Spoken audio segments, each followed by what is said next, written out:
I had been concerned about the darkened sanitary pad Lisa used. One day, I got a call from Tom. Lisa had collapsed while staying over. Rushing Lisa to the hospital, she was diagnosed with possible cancer. Shocked, I informed Tom on my way back, then visited Lisa's tutoring school for a meeting. Leaving the meeting, I spotted Tom in front of the building where the tutoring school was located. Tom was talking on his phone with someone. "Just now, my daughter collapsed. Taking care of her is a hassle, so maybe I should just give up on taking her back. She was just right as a maid." He laughed out loud and continued. "Yeah, if it's not cancer, I plan to sell her as intended. I'll make her work and use her salary to pay off my debts. As a child, she ought to be useful to her parents." Horrified by such cruel words, I was dumbfounded. In my heart, I muttered, "You haven't grown in these 10 years, but I have changed. I'll do anything to protect Lisa. Be prepared. I am Hannah, a 45-year-old single mother. I divorced Tom 10 years ago and have been living with my daughter, Lisa. Since the divorce, I've always lived a life with little time and money to spare." Then, one day, Tom appeared out of nowhere in front of us. After disappearing for 10 years, what does he want now? I was furious. Unaware of my feelings, Tom brought us a proposal. I can hardly ever attend school events during weekdays. How many times have I apologized to Lisa? Each time, I'm overwhelmed with frustration. Using my paid leave for school events means I can't take days off when Lisa gets sick. So, I always end up making Lisa bear with it. I wanted to work reduced hours when Lisa was younger. If only her father worked full-time, I could attend school events without hesitation. Lisa understands, so lately she doesn't even ask if I can come, just leaves the event notices on the dining table. Working from morning to night, I hardly have time to talk with Lisa on weekdays, and the days pass in a blur. With my parents living far away, it's hard to rely on them. I want Lisa to go to college and give her a normal life. With that single goal, I've worked tirelessly. Lately, Lisa's cold attitude, as she enters her teenage years, troubles me. Every morning, I rush to make breakfast, leaving the dishes for Lisa to clean up before I head to work. The only time we can talk is at night, but Lisa responds curtly and quickly retreats to her room upstairs. Recently, she started tutoring with friends, making it even harder to talk. Even on weekends, if she doesn't go out with friends, she stays in her room. When I knock on her door wanting to talk, I get a grumpy response. "What? Let's watch TV together. Your favorite actor is on. I'll watch it online later, thanks." The next day I'm watching a video, I'm on the phone with a friend. Go away. At mealtimes, we do face each other, but Lisa responds indifferently to my attempts at conversation, quickly finishes washing up, and returns to her room. Living under the same roof, we barely talk or meet eyes. It's like living in separate houses. Just a few years ago, she would greet me with a smile, calling out Mom. It feels like a lie now. Watching a variety show alone, I feel unbearably empty. One evening over the weekend, as I was struggling with these feelings, the doorbell rang. I was shocked when I looked at the screen. It was Tom, who had disappeared for the past 10 years. As I stood frozen, Lisa came up beside me with a puzzled look and checked the intercom, tilting her head. "Dad? Is that Lisa's voice?" "Yes, it's your dad." His cheerful tone infuriated me. I snapped at him. "What do you want now, after all this time? What's wrong with coming to see my daughter? After ignoring us for 10 years. Sorry about that. I wanted to see you too after being in the area for work." Leaving him standing at the front door would look bad to the neighbors. Reluctantly, I led him into the house. "Lisa, I've missed you." Tom was ecstatic, as if he was about to hug Lisa. Despite it being 10 years, he still looked great, just like an actor. I was fooled by that appearance and his innocent smile when I was younger. Thinking about how he's lived without hardship makes me sick. On the other hand, Lisa greeted Tom with an awkward smile. Nice to meet you. I mean, hi, Dad. What's with the formality? But, Lisa, you've grown into such a beauty, he said, looking her over with a smirk. Tall and well-figured. I often get told I look mature for my age, Lisa said with a bashful smile. While I was making coffee, Tom kept talking to Lisa. Lisa, choosing her words carefully, answered Tom's questions. Do you remember anything about your dad, Lisa? Not really. Just what Mom told me in pictures. All right. I felt uneasy. It's been a long time since I've seen Lisa smile. Lately, she's always looked sullen or sad. I came here today for an important talk, Tom said, setting down his teacup with a serious look. Lisa glanced at me sitting beside her. Should I leave? No, it's about you, Tom said, looking directly at Lisa. Lisa, would you like to live with me? I nearly spit out my tea. Lisa looked stunned. What? You're going to high school next year, right? Are the schools you're considering in town? Yeah. East High and West High. Then you could commute from my condo. No problem there. Wait a minute, I interrupted, flustered. After all this time ignoring us, what's this all about? You can't just show up and make demands. It's selfish. Then Tom, crossing his arms and speaking in a somber tone, said, Well, I've come to feel the loneliness of being single at this age. But since Hannah wouldn't want to get back together, I at least wanted to live with Lisa. I couldn't help but yell at Tom, scratching his head and grinning. Don't joke about this. Absolutely not. Just go home. As I tried to pull him up from the chair, Lisa casually said, I don't mind living with him. What? Really? Tom's face lit up. Yeah. But it's too sudden to decide now. I'd like to go out together first, maybe stay over, and then decide, okay? Of course. You can come over to my condo after your graduation ceremony. I felt anxious. I had only told Lisa that our divorce was due to irreconcilable differences. Even if Tom and I were divorced, he and Lisa are still parent and child. I didn't want to instill a bad image of her father in Lisa, who is still a child. The sudden appearance and proposal to live together was a bolt from the blue. I don't like this idea, I almost shouted at Tom. Lisa is at a delicate stage. She's about to take exams, and changing her environment now would be absolutely wrong. Lisa looked at me, puzzled. Then Tom gave a wry smile. Hannah, it's not like you're saying goodbye to Lisa forever. If living together doesn't work out, she can always come back here. That's right, Mom. You're thinking too much into it. They both laughed, and I pursed my lips. I knew that. But still, I'm worried about Lisa.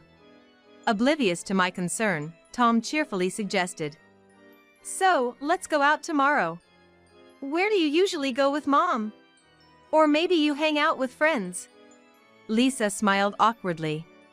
I don't think I've ever been to places like that. My heart ached. The only places I had taken little Lisa were shopping malls and children's play parks. They were close by and convenient for shopping on the way home, making it in time for dinner at home. Above all, they were free or very cheap for letting her have all the fun she wanted. Watching animated movies while eating popcorn, having lunch at the food court, and celebrating Lisa's birthday with delivered pizza were luxury moments for us. Though we've recently had a bit more financial leeway, until not long ago, buying even a single piece of clothing for Lisa meant agonizing over it while staring down the household budget on the computer. A smirk appeared on Tom's face, and he exaggeratedly lamented. What? Seriously? If I were her dad, I could take her anywhere she wanted to go. Really? Yes. Where do you want to go tomorrow? Lisa peered into a theme park website opened on Tom's phone. Seeing Lisa excited made me feel lonely. Lately, even if I asked, she'd refuse, saying she had plans with friends, but with Tom, she was happy to go. From then on, excluding test weeks, Tom invited Lisa to various places on weekends, gradually closing the distance between them. He took her to an aquarium, watched fireworks together, excitedly went to movies, and even visited trendy dessert buffets. Truth be told, it was a relief to see Lisa's bright smile again after so long, often appearing gloomy lately. Especially because Lisa, suffering from severe menstrual cramps, endured pain and lethargy, spending almost a week in bed each month, despite taking over-the-counter painkillers. Having experienced it myself, I understood the difficulty. We informed the school and arranged makeup classes to cover for her absences. One day, when I opened the sanitary box because I got my period, I noticed Lisa's used pads were discolored. Worried, I suggested we see a doctor. Should we have a doctor check you out? It must be hard every month. No way! I'm scared to go to the doctor. Understanding her feelings, I decided to take her when I could get time off. If Lisa could have fun, I would be happy. If Tom was serious about caring for Lisa, maybe it was okay to let her stay with him. I worked harder than ever, taking on weekend shifts I had previously declined, leaving Lisa with Tom. Immersing myself in work, I hoped to ease the loneliness of Lisa moving away. The two, having grown closer, moved on to the next step. Lisa was to spend a night at Tom's condo. I asked for the address to be ready for emergencies, drove to check the route. Relieved it was only about 20 minutes away. When Lisa's period was imminent, I suggested delaying, but she insisted it was okay. Delaying it would push it into the test period. I just want to get it over with. I secretly checked the used pads again, noticing the discoloration. Though worried, I ensured she ate well, rich in iron, and gave her iron supplements. Assuring myself she'd contact me if anything happened, I sent her off. The next afternoon, Tom called. What's happened? Lisa's collapsed. I was speechless. She says it's just anemia, but she's pale as a ghost. This is bad. What do we do? Tom sounded unusually panicked. As I grabbed my wallet while on the phone, I instructed. Take her to the hospital immediately. I'm on my way. It's probably closed. There's an emergency room, you know. I've never been to one. I was infuriated. I'll take her. Just watch over Lisa. That's right, he's always been like this. Struggling to calm my rushing emotions, I drove to the condo as fast as I could. Ignoring Tom, who was just standing there dazed, I helped Lisa up and supported her to the car. At the city hospital's emergency room, I explained her symptoms and waited until Lisa was called. Sitting on the waiting room sofa, I suddenly heard doctors and nurses shouting. Eventually, Lisa came out in a wheelchair, pushed by a nurse. I'll accompany her to the restroom. Yes, please. My heart was in turmoil when the doctor called me over. Sitting down, the young doctor solemnly began. Please, stay calm as you listen. Yes. There's a suspicion that Lisa might have uterine cancer. I felt dizzy, as if I might collapse from my chair. It's just a suspicion for now. We'd like to conduct more detailed examinations, so please stay for hospitalization starting today. Okay. After that, Lisa went to her room with the returning nurse. I went home to prepare for her hospital stay and then headed to her room. It seemed Lisa had only been told she might have a disease of the uterus. I'm sorry. I should have taken you to the hospital sooner. It's my fault for refusing. You did nothing wrong. She defended me, then timidly asked, Will you come again? Of course. I'll come every day. But you're busy with work, right? I'll leave work on time while you're hospitalized. Really? Lisa couldn't hide her happiness. I realized just how lonely she must have been all this time, and my heart ached. Fighting back tears, I left the room.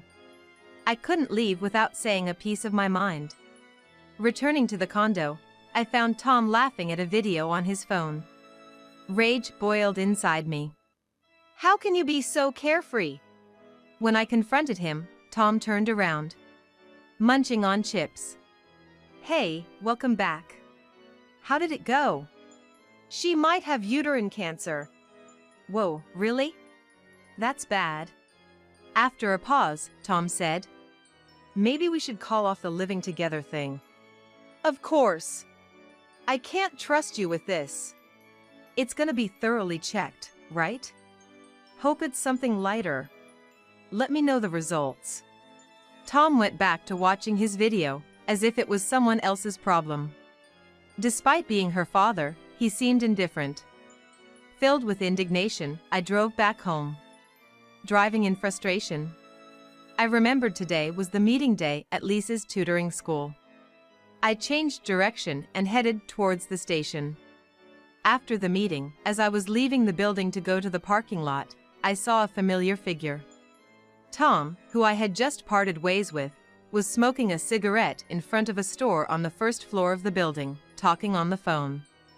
Hiding behind the building's wall, I eavesdropped on the conversation. Just now, my daughter collapsed. Taking care of her is a hassle, so maybe I should just give up on taking her back. She was just right as a maid. He laughed and continued. Yeah, if it's not cancer, I plan to sell her as intended. I'll make her work and use her salary to pay off my debts. As a child, she ought to be useful to her parents. Unaware of my shaking anger, Tom got into the car with a middle-aged woman who appeared from the building and drove off. I stood frozen in place for a while. Could he really be her father, knowing she might be seriously ill? Fury clouded my thoughts. I clenched my jaw and muttered in my heart. You haven't grown in these 10 years, but I have changed. I'll do anything to protect Lisa. Be prepared. 2 weeks later, I told Tom we were celebrating Lisa's recovery, and he showed up without any suspicion. Bringing Lisa's favorite sweets and a bouquet of flowers, his ease with women chilling me. Man, it's good Lisa's illness was something minor. What was it? Something with the uterus? Endometriosis. For now, she'll take medication and watch it. If it recurs, we might consider surgery, the doctor said. So, it's not cancer? She can work normally then? Yeah, I'm all better now. Seeing Lisa's innocent smile, Tom also chuckled. I really wanted to live together as originally planned, but I gave up because I knew your mom would worry about you. I clenched my fists tight. How he could lie so calmly was beyond me. While serving pizza to Tom, Lisa brought up the subject. Hey, Dad, I actually want to live with you. She spoke in a coaxing tone. I want to work part-time once I start high school. Your condo is near a big station, right? Close to the downtown area, which is nice. You know, working at a nightclub is popular among college students right now, right? I want to try that too. Lisa, no.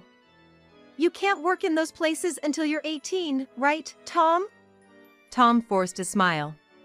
Well, if she wants to, maybe it's okay to let her do what she wants. Tom said, grinning. Lisa's beautiful and looks mature, so she could definitely become popular if she worked at a nightclub. Maybe even more profitable places. Don't talk nonsense. I raised my voice. Listen, Lisa. You can't work in places that serve alcohol. I said this deliberately, making it clear to Tom as well. It's common sense, Tom. You can't say you didn't know. Oh, right? Tom looked uncomfortable. As long as his debts were paid, he didn't care if it was illegal. He'd just find a way to wriggle out of it when the time came. He had intended it all along. Then Lisa pulled out a business card from her pocket. It had the name and contact of a well-known nationwide adult entertainment business, along with the branch manager's name. Tom's eyes widened as Lisa cheerfully said, "I found this at your place. Having this means you know the person, right?" "Well, did you plan to make me work there?" Tom was caught off guard. "Oh, got you, right? Talking about how it's a hassle to take care of your collapsed daughter, how you only wanted to take me in as a maid." "Where did you hear that?" Tom looked shaken. "At the store near the station, you were on the phone, saying if it's not cancer, you'd sell me. Make me work and use my salary to pay off your debts." I glared at Tom and rebuked him fiercely. "Parents are supposed to be useful? You haven't done a single fatherly thing, and you dare say that? You're the lowest of the low." Overcome with emotion, I argued back with tears in my eyes. "I should have been more suspicious about your sudden wish to live with Lisa. I was foolish to hope you had grown in these 10 years. Mom, what was the reason you and Dad divorced?" "Hey, let's not talk about that here." Tom showed his irritation. Ignoring Tom, I turned to Lisa. "I was going to tell you when you were older, but all right, I'll tell you." I counted off on my fingers, recounting the memories. "Your dad quit his job suddenly when you were in my belly. Promised to find a new one but ended up going to the casino every day. And I was working full-time during my pregnancy. That must have been tough, Mom," Lisa said sympathetically.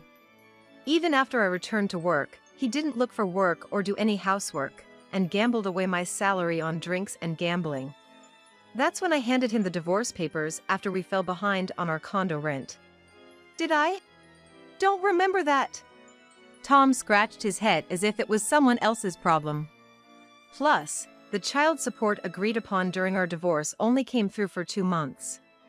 Then, I couldn't get in touch with your dad anymore." I sighed. "I gave up making things, only to be repaid with betrayal. What do I care now?"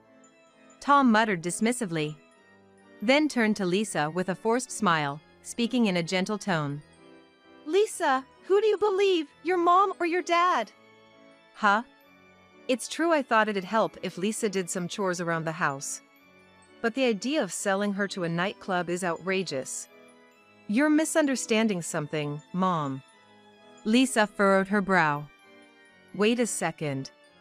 Smiling, she took out her cell phone and made a call. "Thank you for waiting. The door is open, so please come in." Wondering who it could be, I went to the entrance and gasped when I opened the door. "Susie?" She's the mother of Lisa's friend, Sally. And also a single mother. Sally, who had joined the tutoring class before Lisa, had invited her, and that's how Lisa started attending. I never thought she'd know Tom. "Hi. Lisa, Hannah, it's been a while," Susie said with a gentle smile, in contrast to Tom, who looked startled. "Susie? Why are you here?" "Dad, you're dating Sally's mom, right? Aren't you happy to see the person you love?" Lisa's remark left Tom with a sullen look, unwilling to break his scowl. "You didn't have to call her at a time like this." Tom watched displeasedly as Lisa and I welcomed Susie into the room. After offering Susie some tea at the dining table, Lisa cheerfully spoke. "Sally told me you're considering remarrying Tom, with the idea of helping him with his business. Mom has been lending him startup funds because he kept asking. Sally was worried." "Did you lend him money, Susie?" My tone might have sounded accusing. "Your father is a company president, right? Did you know that, Dad?" "Oh, yeah." Tom squirmed uncomfortably. "Wow, so you managed to start a business. A rich girl makes a great cash cow, huh?" Tom glared at me with a fierce look, but soon spread a soft smile. "Come on, Hannah. I've learned a lot in these 10 years. I wanted to turn my life around. It was while networking that I met Susie." "My apologies then. Why was I called here?" Susie asked timidly, to which Lisa presented the membership card of the adult entertainment venue. Tom quickly snatched it, but Susie had already seen it. That just now was Dad's girlfriend's workplace. Oh, my mistake. Dad, you were planning to sell me there. I was shocked by the revelation. Lisa, bringing that up so suddenly. This is him. Pretty, isn't he? Lisa then showed photos from Tom's phone of him with various women. This one's from our movie date. This one's from the aquarium, theme park, dessert buffet, and outlet mall visits. All beauties. Mom thinks so too, right? Well, yes. As I struggled to respond, Susie's eyes were blazing with anger. Don't pull out stuff like that. You're an undisciplined brat, Tom muttered in a low voice. Lisa unabashedly responded. What you're doing is far worse, Dad. Using me as bait to date different women each time.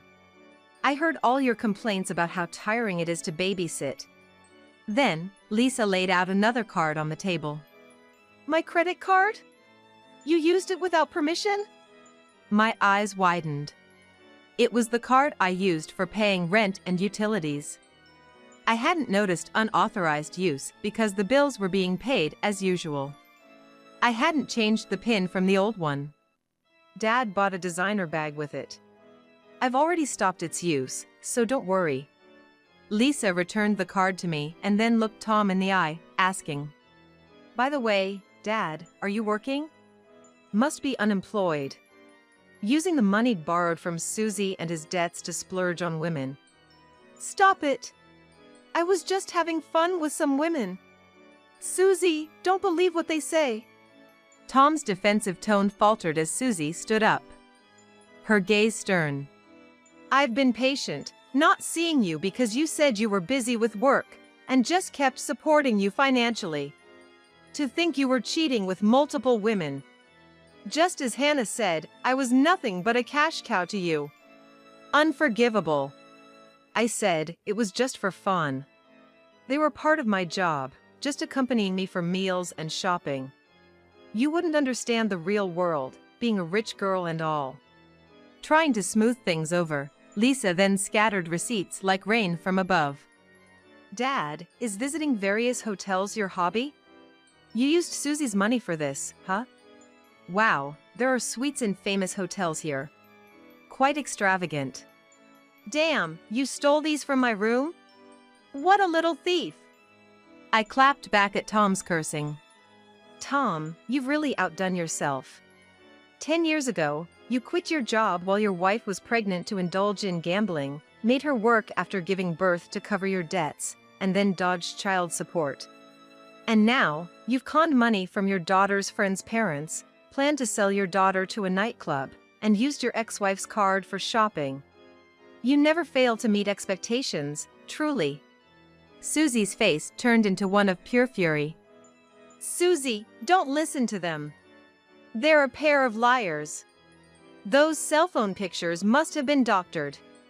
You should only trust me. Tom insisted on his innocence, but Susie gave him an icy stare. I can't trust someone who speaks ill of his own daughter, let alone his ex-wife.